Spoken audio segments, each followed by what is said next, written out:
سخت ګرمي او درکشو اوازونه. هر سړی د رزق په تکل کې داسې په منډو لکه چې هم نن د دنیا دا نظام ختمېدونکی دی او غواړي چې هر یو کس خپل دنده سرته ورسوي.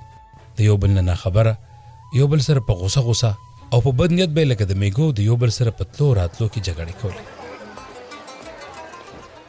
په دغې ګڼه ګوڼه کې زه هم د مردان په بس اډه کې ولاړو.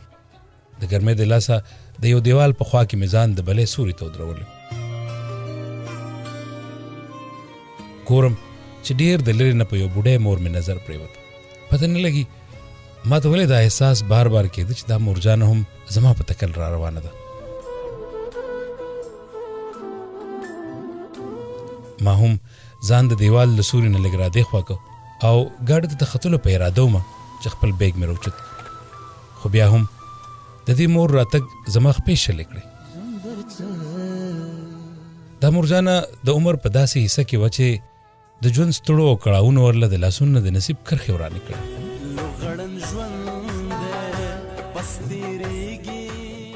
زه لا په دې سوچ کې ومه چې څرنګه د دې مور بي د نظر د دایرې نه وځم چې اواز یې را باندې وکړو. زویا دا کاغذونه لږ وګوره چې د 900 دا نومونه یې راله ټیک لیکلي دي او که نه. او بیا یې په 3 پلاستیکي ګوتو کې خوندې کړي کاغذونه راواغېستل. بیګ مې یو ځل بیا په خوا کې پروت د اوسپنې په بینچ کېښوده او مورجانې ته مې د ناستې وویل.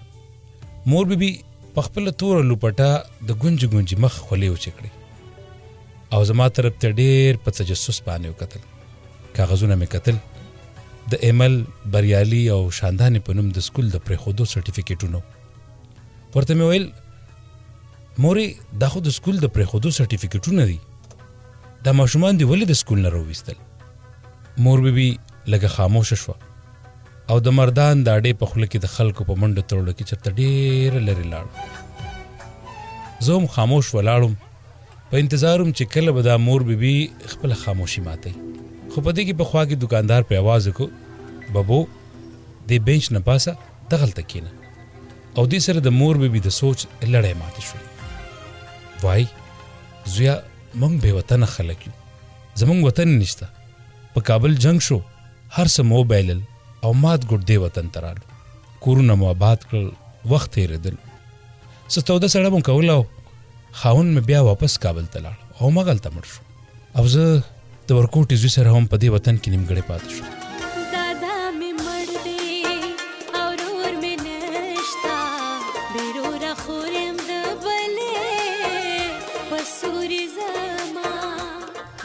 ماشوم زوی به مې په وړو لاسونو کله وږي خرڅول، کله د چا سپلی پالش کړی، کله څه او کله څه. لوی شو، واده مې ورته وکړو، الله ورته 3 بچي ورکړو. خوشحاله شوم، کور مې یو ځل بیا آباد شو.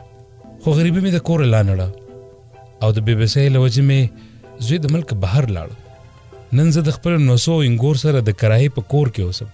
هره شیبه مې پولیس په کور راځي او د کارډ پوښتنه رانه کوي. وی ته څوک یې؟ کارډ راواخله.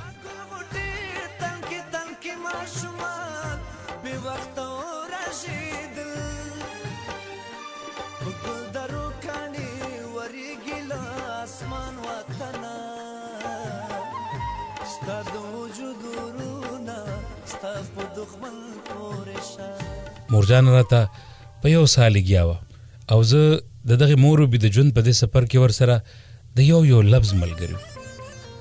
ځان راته داسې ښکارېدو لکه چې دا قصه زما د کور وي او چې د کوم درد او تکلیف نه دا مورجانه تېره شوې، هغه درد ما په خپل وجود کې محسوس کړم. خاموش ورته ولاړم او د مور بي په یو لفظ، کړاو او تېر شوي وخت مې په تکلیفونو باندې سوچ کو. مورجانې رانه کاغذونه د لاسه واغېستل، ویلې زویا دا انوسي مې د سکول نه ځکه راویستل. زوی مې وایي چې په دې وطن کې اوس زموږ ژوند ګران دی، خپل وطن ته لاړ شئ. زما وطن خو دا دی، ما خپل ټول ژوند دلته تېر کړ، بچي مې لوی شول، چېرته مې خپل ځان په دې وطن کې پردی نه دی ګڼلی. ټول عمر مې دلته تېر کړ، اوس رانه دا وطن انکاري شو. اوس مې نه پېژني نو چې په کوم وطن ما ټول عمر تېر کړ، هغه مې نه پېژني نو هغه وطن به مې څو پېژني کوم چې زما بچو اړو لیدلی نه دی. زه د یو خپلواک افغانستان په نوم وطن ومه، زه د یوې لوی جغرافیا خاورې څښتن ومه څومره درته وژاړم وطنه ژړېدلی یم مورجانه لګیا وه او خپل زړی راته ښه ډېر سپک او زما په وجود رو رو د دې ټولو خبرو وزن سیوا کېده. داسې راته ښکارېده لکه چې زما وجود زما ملګرتیا نه کوي. اعصاب مې شل شول. خپل ځان راته د افغانستان په ښارګوټي کابل کې د وران شوي ودانو په منځ کې ښکاره شو. منډې مې وښلې، یو خوا بل خوا اوتر اوتر مې کتل. ټینکونه، ټوپکې، یره، هر څه رانه چار چاپېرو. ټولو خلکو راته په برند برند کتل او د شک په نظر یې راته خپل نظر کو. نه یم خبر څنګه واپس د مردان د اډې شور له راغلم. وجود مې ټول د خولو د لاسه په جامو کې لوند و. مورجانه د خپل منزل په لور تلې وه او زه هم دغه شان سود بود ولاړم. څو ورځې تېرې شوې خو اوس هم رانه د هغې مورجانې دا ټکې نه هېرېږي. زویه اول به راته ګاونډیانو بادامه ترور ویله او اوس راته کابلی ته ما په خوب کې لیدلې چې د هار دانه دانه وي لاس مې تشوي شونډې وچې او نسکوره پیمانه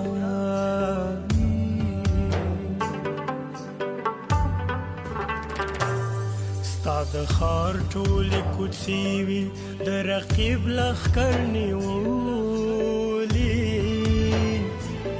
د دښتونو پر لمنو د اجل خیمې وهلي